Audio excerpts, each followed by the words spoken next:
Hey, welcome back to my channel. Today I'd like to talk about a truly terrible movie. Why did I put myself watching this again? I don't know. I saw it as a kid, and it's part of a franchise that probably shouldn't have been a franchise, but what I'm referring to is 1987's Jaws: The Revenge. Now, we've all seen the first original Steven Spielberg directed Jaws, which is a classic and considered one of the best movies of all time, rightfully so. Not only is the script really good, it's impeccably directed. The actors are wonderful. The story just clicks. It's a great adventure movie. Part two, I have a soft spot for. Part two is not bad. It's nowhere near as good as the original. And Roy Schreider did come back for part two, but only because he was contractually obligated by Universal to come back. He didn't want to do it. As a matter of fact, he got into a physical altercation with the director on the set. He just wasn't happy. He didn't get along with the director. But at the end of the day, part two is an enjoyable sequel. But really, do we need any sequels after Jaws 1? Of course they were going to make one because it made so much money. I mean, Jaws is the original summer blockbuster, what created what we know now as summer blockbusters.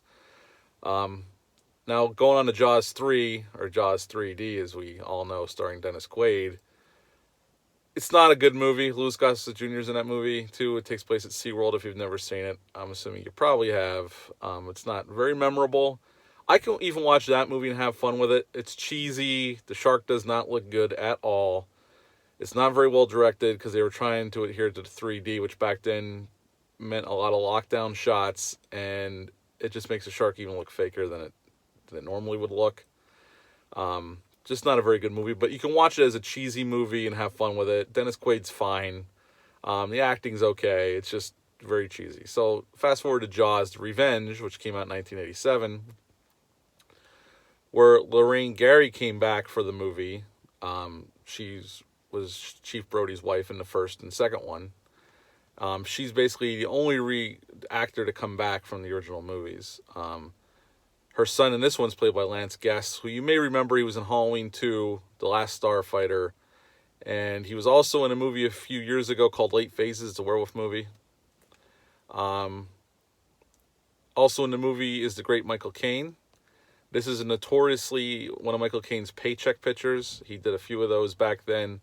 One of the other ones that he did that was a paycheck picture was The Swarm. As a matter of fact, Michael Caine is quoted as saying about Jaws: The Revenge, "I've never seen it. By all accounts, it's terrible, but I have seen the house that it's built, and it's spectacular."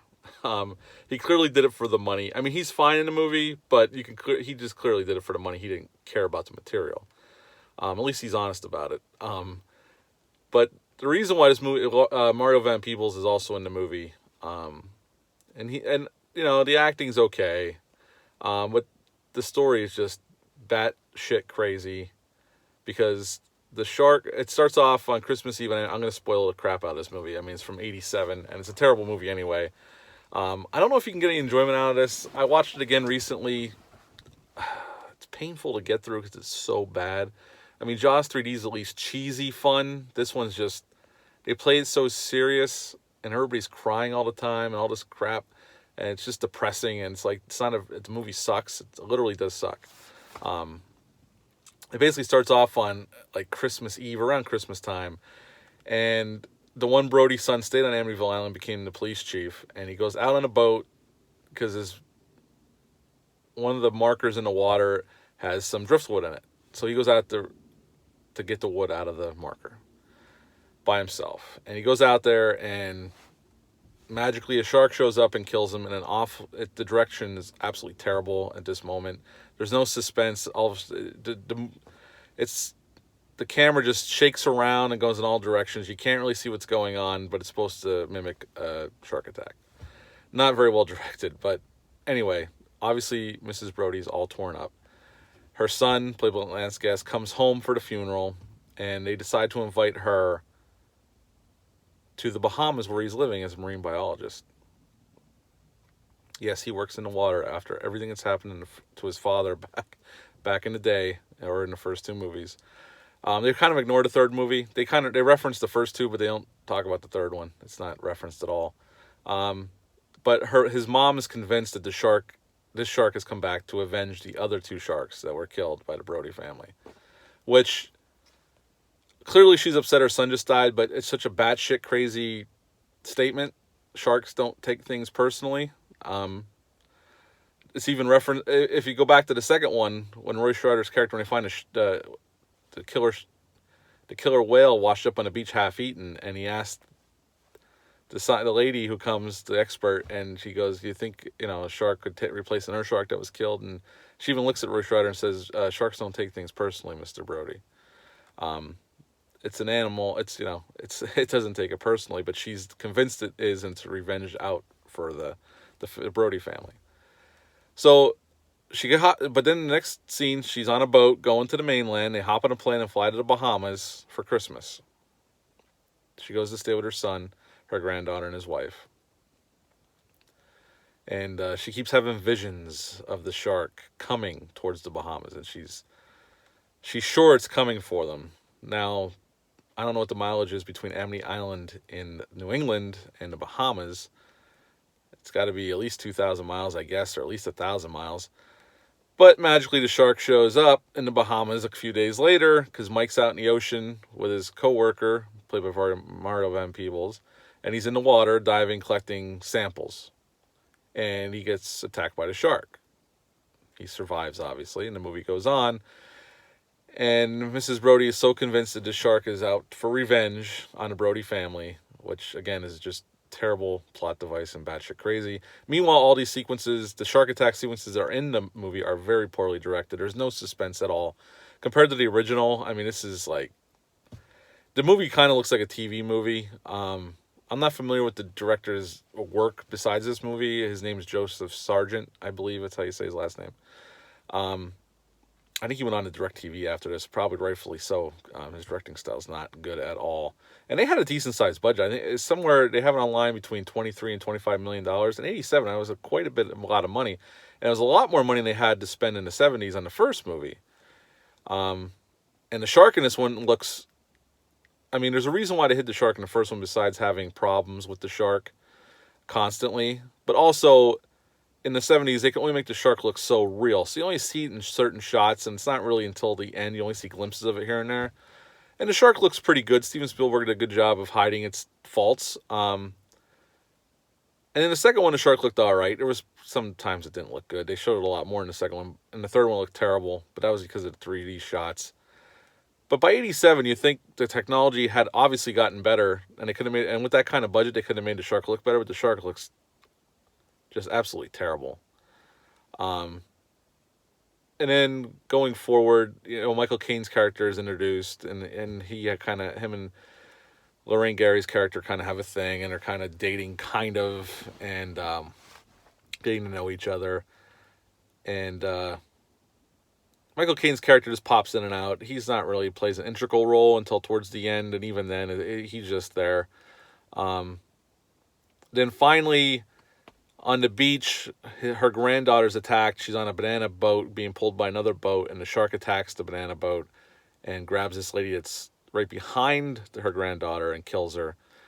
And then all of a sudden, that's it. She decides she's going to take Mike's boat, her son, and go out in the ocean and find the shark. What she's going to do is never explained, and even when Mike catches up to her, she goes, "I don't know what I was going to do, but I had to do something." Well, that's just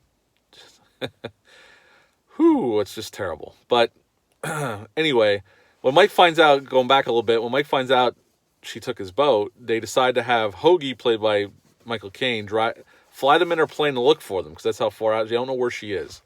They find her, and the shark attacks the boat. I mean, it literally jumps out of the water, kind of, and attacks the boat, which it looks terrible. If you've ever seen it, you know it looks terrible. If you've never seen it, you can watch it out of curiosity. I'll save you the trouble. It's terrible. By all rights, it's terrible. So they decide to crash the plane in the water next to the boat. They jump in the water and get on the boat. Michael Caine's character gets held up, and he has this awesome line and expression when the shark comes at his plane. He goes, "Oh shit," climbs back in the plane, and the shark takes the plane under. Kind of like in the second one when the shark takes the helicopter under. So Lorraine Gary's character and her son and his buddy are on the boat, and all of a sudden Hoagie climbs up the side of the boat, and Michael Caine gets out of the water. He's just in the ocean, gets out of the water. He survived the attack, and his shirt is completely dry. Like it was just laundered. That's how dry it is. It's like, Jesus, they couldn't even take the time to throw a bucket of water on him. I mean, they were in a water tank when they filmed it. They couldn't just hose him down quick for, just to keep it looking like it should. And Mike and his buddy create this device to shock the shark, and they get the shark to take it. His buddy climbs out on the edge of the boat. The shark jumps about 10 feet out of the water and stays that way for a pretty consistently amount of time, grabs his friend, but also eats the device, drags his friend underwater, there's blood everywhere, and disappears. And then the shark comes back, and Mike starts shocking it with this device they made, which, I don't know much about that, but it looks like complete BS just made for the movie. But we'll move on. And then finally, the shark comes towards the boat, and Mike's shocking it, and it's roaring like a lion. Now, I'm not a marine biologist, but I do know sharks don't have vocal cords and they don't make noise. But this thing's roaring like a lion. And if you look online, I don't know how true this is, but supposedly they took that roar from a Tom and Jerry cartoon because the sound design editor refused to make that sound. So they just used something they had in the library of tracks, and it was from Tom and Jerry, because he said something to the effect of, "This is the most ridiculous thing I've ever heard. Sharks don't roar. I'm not making that sound." Which is, if you watch it, it's totally laughable. And then finally, the shark gets up to the boat, jumps straight up out of the water. Straight up out of the water. And the boat pierces it. Now, there's two different versions to this ending. I've seen both of them over the years. One you usually only see on TV. I don't even know if it's available. The one is the boat pierces the shark, blood comes out and explodes, which they don't ever explain how that happens. They never say they put an explosive device in the shark. Supposedly I read that there was but they never explain, never say it, never set that up at all. If they did, I might be able to buy it a little bit more, but they never set it up. All of a sudden the shark just explodes, like at the end of the original Jaws. As a matter of fact, I think they cut in footage from the original Jaws. They couldn't even refilm that. Again, they had a higher budget. I don't know where all the money went, but they didn't use it on the movie. Maybe it was craft services. I have no idea. But yeah, that's one version of the movie. And then the shark explodes, and everybody that was still alive is fine. Like Hoagie, Mike, and his mom. And the other version of it, which makes a lot more sense, although it's still asinine, but it makes more sense than it just explodes out of nowhere, is the shark gets pierced with the boat. It's bleeding all over the place. The boat cracks in half, and the shark and the boat sink. Now, that makes a lot more sense, although it's still stupid as hell that the shark jumps straight up out of the water and the boat pierces it. It doesn't make any sense whatsoever. But at least I could buy that one more than it just explodes out of nowhere. And at the end of the movie, after the shark's dead, they're floating in the water. Now, two versions. Like I said before, the shark dies two different ways. I don't know which version it is. I can't remember now. Crap. I just rewatched it and I can't remember. But one version, Mario Van Peebles' character survives. Now, when he got dragged underwater, there's blood everywhere, and he was in the jaws of the shark. There's no way this dude's surviving. There's no way. But in one version of one of the endings, he actually survives. He pops up at the end, which, whatever. The rest of the movie doesn't make much sense and is terrible, so why should the ending? And then if you watch closely at the ending, when they're in the water, if you look at the background, again, $23 to $25 million budget, and they couldn't make it look any better than this. If you watch the background, you can see the water slapping up against a painting of the foreground. Like they have a big matte painting behind them to look like more ocean and sky, and you can see the water slapping up above it, indicating they're in a tank. Which you could kind of figure they were, but, I mean, the level of the unawareness of what's going on, I don't know who was keeping track of this. The director, somebody dropped the ball, a lot of balls in this movie. It's just terrible. It's not even fun to watch on just a cheesy, campy level. Like I said, part 3 you can watch in a cheesy, campy level and have fun with it. The ridiculousness of it. And actually, it's a cool concept 3 of a shark getting into SeaWorld that's by the ocean, even though it doesn't exist that way. There is no SeaWorlds like that. Or it has canals that connect with the ocean to make it possible for a shark to get in. But it's a cool concept. I think they were too much of a slave to 3D technology in part 3, and it just makes the movie look terrible. But at least they were trying, and it has some fun moments. And Dennis Quaid's, likable in the movie, and it's fine. You can watch it and have fun with how over the top it is. But part 4 is just terrible. And Michael Caine, he took the money. At least he admitted he just took it for the money. At least he was honest about it. But the movie's just terrible. For the budget they had, they couldn't do any better than that. And it was Universal Picture. If they were trying to bring the movie back to more like the first 1 and 2 after the disappointment of part 3, they failed miserably. So I would give Jaws: The Revenge a 1 out of 10.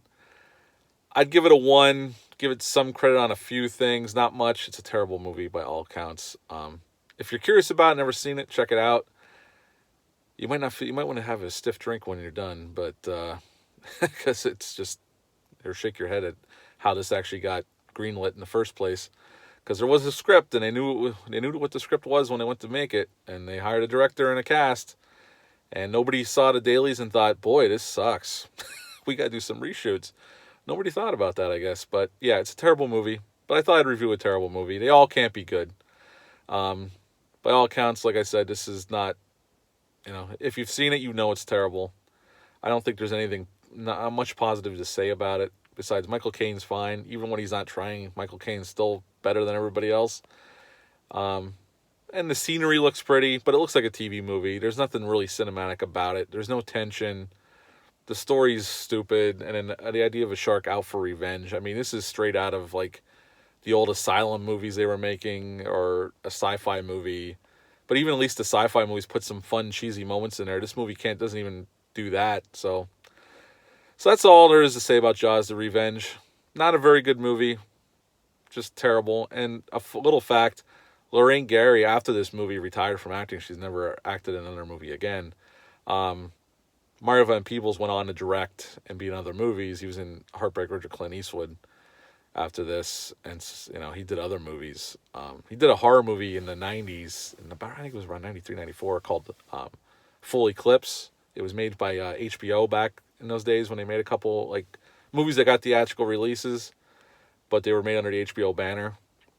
It's not a bad little werewolf flick. It's a little twist on it. If you never saw it, it's worth checking out. It's not great, but it's not bad. But yeah, that's all I have to say about Jaws: The Revenge. I don't know if I'll have another video this week, so if I don't, everybody have a happy Thanksgiving, and I'll talk to you later. See you.